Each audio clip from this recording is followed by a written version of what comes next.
out there. Welcome back for another story. My name is Miss B, and I'm the creator of this YouTube channel, and I'm also the founder of Miss B Tutoring. Welcome. I'm so excited that you are here today. Today's story is another book request by my fabulous mama friend, Raven, for her little kids. So thank you so much for reaching out. I'm glad I was able to find these stories for you guys.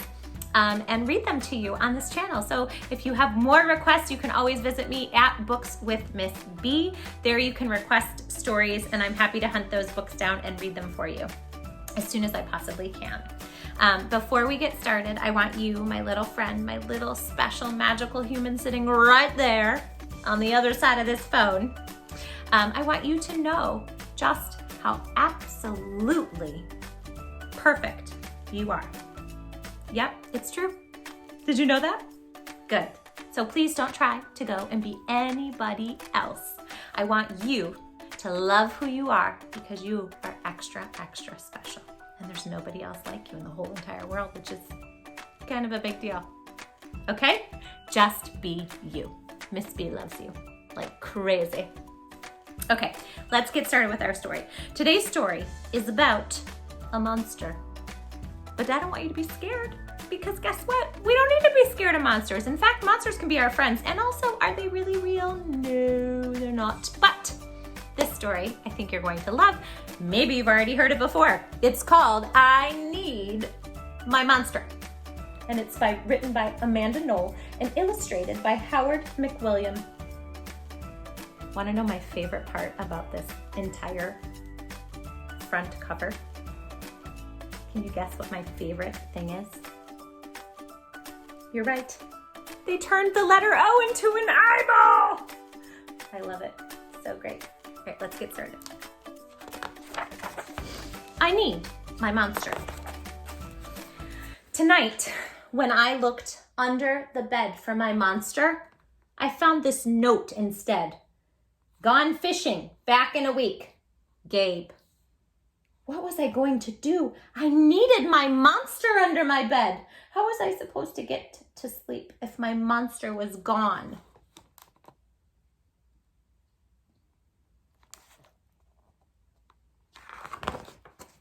I tried to sleep, but it wasn't the same without Gabe.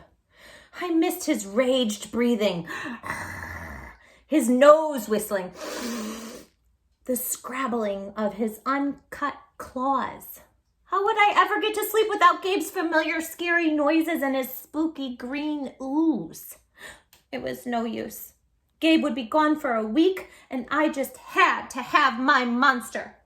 I climbed quietly out of my bed so my parents wouldn't hear me. Grown-ups have some strange ideas about monsters under beds. I knocked on the floorboards, then scrambled back under my covers, and I waited nervously. Would a new monster appear? What would he be like? Would his snorting be as cheerful as Gabe's?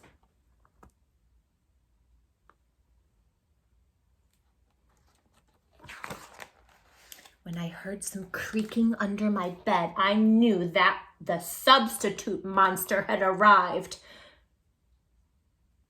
Good evening, said a low, breathy voice. My name is Herbert, and I will be your monster for the evening. Herbert? What kind of name is that for a monster? You don't sound scary at all. Have you ever scared a kid before? Whoa, excuse me. Well, no, but I have read all the best books on the topic. Do you have long teeth and scratchy claws? I asked. No, but I have a terrible overbite, and I'm a mouth breather. Listen.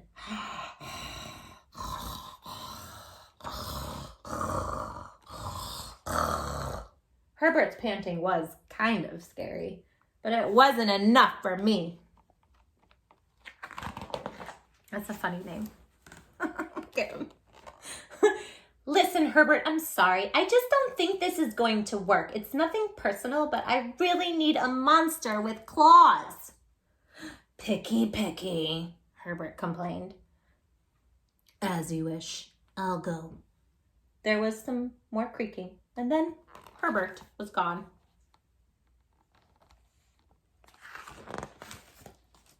Some scratching warned me that a second monster had appeared. "Good evening," he said in a high, silky voice. "My name is Ralph. I understand you need a monster with claws. If you would please lean over, I will hold out an arm for inspection." I crouched on the edge of my bed, hoping to see a horrible, shaggy arm with sharp, ragged nails. Instead, I was surprised to see sleekly brushed fur with smooth, shiny claws. "Excuse me, I don't mean to be rude," I asked, "but is that nail polish on your claws?" "Yes, it is," Ralph replied. "I believe professional monsters should always be well groomed." I could tell that this was not going to work either. "I'm sorry to disappoint you, Ralph, but I need a monster with scary claws. Like Gabe's, I thought." I heard some more scratching and I knew Ralph was gone. A minute later, a third voice came from under the bed and it rasped, "Check out these claws, kid." I gathered my courage and peered over the edge. The claws were impressive, jagged and dark and razor sharp. So far, so good. I was a little nervous. "Could you stick out your tail?" I whispered. "Sure, but don't get scared." I mean, that's a little creepy. This hand's coming to get Miss B. Ah! I peeked through my fingers at the slimy tail slithering over the foot of my bed. That's when I noticed the bow. "Are you a girl monster?" "Of course I am," she snapped. "I'm Cynthia. Do you have a problem with that?" Yeah, I do," I admitted. "I definitely need a boy monster. Boy monsters are for boys and girl monsters are for girls. Everybody knows that." "Well, aren't you a picky one?"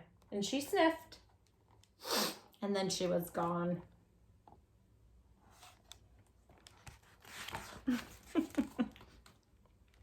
Was I being too picky?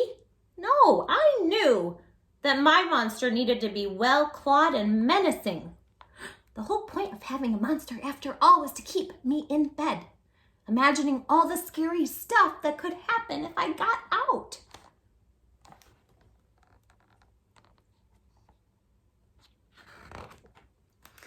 Look at all these little monster claws coming out from under the bed. Ones that look like octopus. Then I heard a shuffling noise, shuffle, shuffle, shuffle, and some slobbering. A fourth monster was under my bed.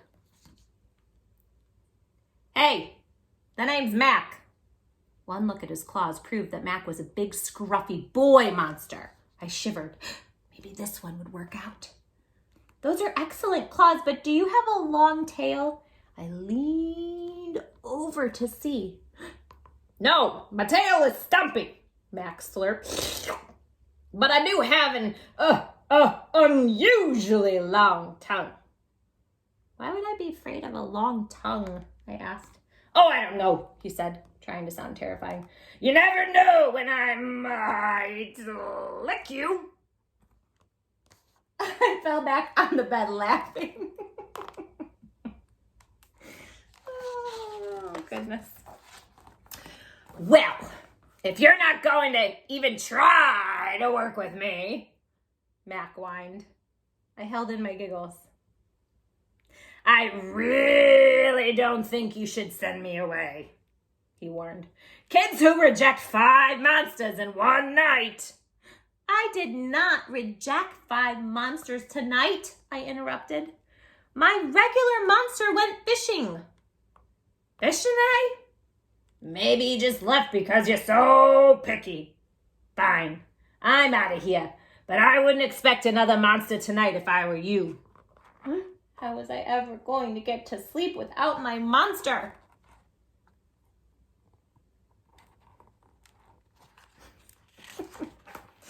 I was surprised to hear more creaking under the bed.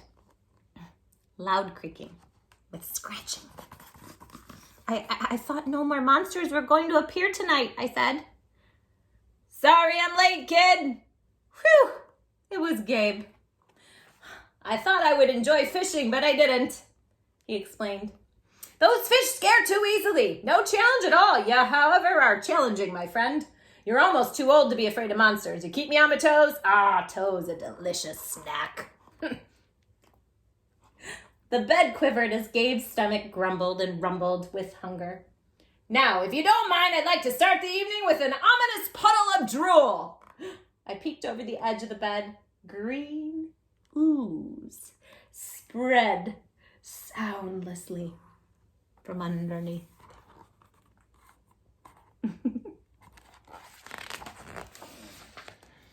Then the bed trembled as Gabe unfurled his spiked tail. He was daring me to guess where he might pop up. I shivered.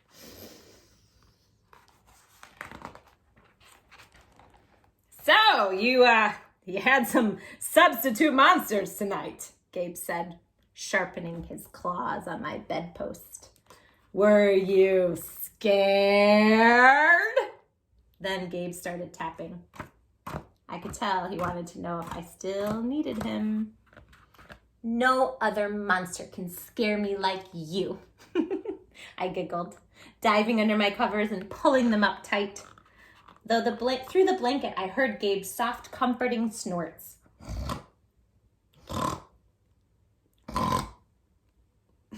Ha! I knew it! We're made for each other, he growled.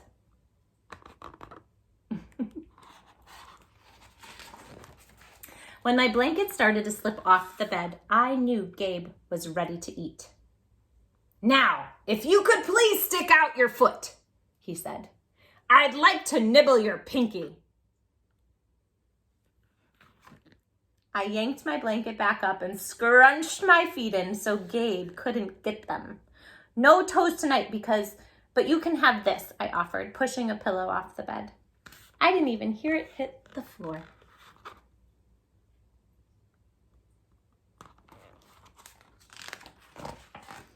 Gabe was back. The ooze was perfect. Everything was back to normal. I shivered again. I'd be asleep in no time.